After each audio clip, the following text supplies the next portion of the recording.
British Bangla, ইউরোপীয়দের আগমন। 1528 সালে বেঙ্গল সালতানাত চট্টগ্রামে পর্তুগিজদের বসতি স্থাপনের অনুমতি দেয়। এটি বাংলায় প্রথম ইউরোপীয় উপনিবেশিক ছিট মহল হিসেবে গড়ে ওঠে।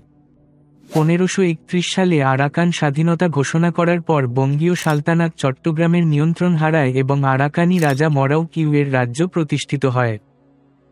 16 শতকে গোয়া এবং মালাক্কা থেকে পর্তুগিজ জাহাজগুলি চট্টগ্রামের বন্দরে আসতে শুরু করে। এই সময় পর্তুগিজরা কার্টাজ সিস্টেম চালু করে এবং পর্তুগিজদের কাছ থেকে নৌ বাণিজ্যের জন্য এই পথে চলাচলকারী সমস্ত জাহাজের জন্য লাইসেন্স নেওয়া বাধ্যতামূলক ছিল। এই সময় সমুদ্রপথে চলাচলকারী জাহাজে জলদস্যুদের আক্রমণ বাড়তে থাকে। পর্তুগিজরা সন্দ্বীপের নিকটবর্তী দ্বীপটি 1602 সালে দখল করে নিয়েছিল। 1615 সালে পর্তুগিজ নৌবাহিনীর চট্টগ্রামের উপকূলের কাছে ডাচ ইস্ট ইন্ডিয়া কোম্পানি এবং আরাকানিদের একটি যৌথ নৌবহরকে যুদ্ধে পরাজিত করে।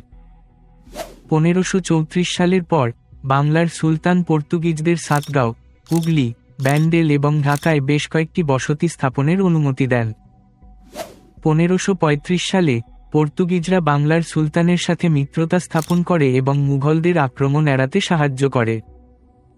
পর্তুগিজরা দীর্ঘদিন পাটনা থেকে 280 কিলোমিটার বা 170 মাইল দূরবর্তী তেলিয়াগড়ি পাস নামক স্থানের দখল ধরে রাখে। এর কিছু দিনের মধ্যে পাটনা থেকে বিভিন্ন রকম পণ্য আসতে শুরু করে এবং পর্তুগিজরাও তাদের ব্যবসায়ীদের পাটনায় পাঠাতে শুরু করে। 1580 সালে পর্তুগিজরা সেখানে একটি কারখানা স্থাপন করে। এই অঞ্চলটি এশিয়া থেকে ডাচ আমদানির 40% যোগান দিত।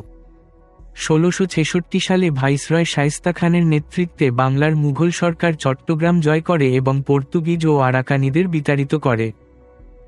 1686 সালে প্রথম অ্যাংলো-মুঘল যুদ্ধ সংঘটিত হয়। 18 শতকের মধ্যে ব্রিটিশ, ফরাসি, ডাচ, ড্যানিশ এবং অস্ট্রিয়ান ইস্ট ইন্ডিয়া কোম্পানিগুলি সারা বাংলায় কারখানা এবং ব্যবসায়িক পোস্ট স্থাপন করে।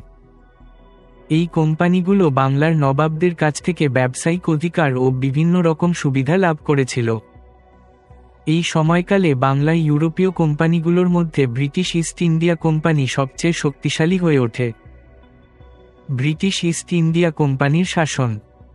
1757 সালে পলাশীর যুদ্ধের পর British East India company Bangla জয় করেছিল।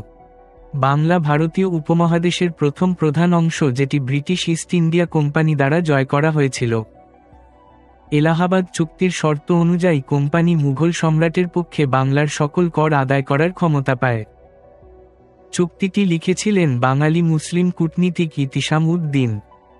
ভারতে কোম্পানি শাসনের অধীনে, মুঘল আধিপত্যের অধীনে মুঘল সম্রাটের পক্ষে বাংলা কার্যকরভাবে ব্রিটিশদের দ্বারা শাসিত হয়েছিল। East India company Bengal Presidency গঠন করে, যার মাধ্যমে এটি 1858 সাল পর্যন্ত অঞ্চলটি পরিচালনা করে।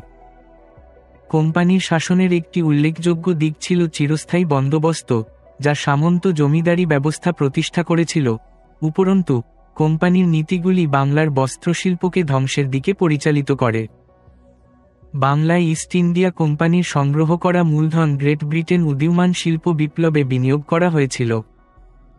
ব্রিটিশ ইস্ট ইন্ডিয়া কোম্পানির অর্থনৈতিক অব্যবস্থাপনা, খরা এবং একটি গুটিবসন্ত মহামারী বাংলাকে সরাসরি 1770 সালের গ্রেট বেঙ্গল দুর্ভিক্ষের দিকে পরিচালিত করে, যা লক্ষ লক্ষ মানুষের মৃত্যুর কারণ বলে ধরা হয়। 19 শতকের গোড়ার দিকে বেশ কিছু বিদ্রোহ শুরু হয়, কারণ কোম্পানি শাসন মুসলিম শাসক শ্রেণীকে ক্ষমতা থেকে সরিয়ে দেয়। একজন রক্ষণশীল ইসলামী ধর্মগুরু, হাজি শরীয়তুল্লাহ, ইসলামী পুনরুজ্জীবনবাদ প্রচার করে ব্রিটিশদের উৎখাত করতে চেয়েছিলেন।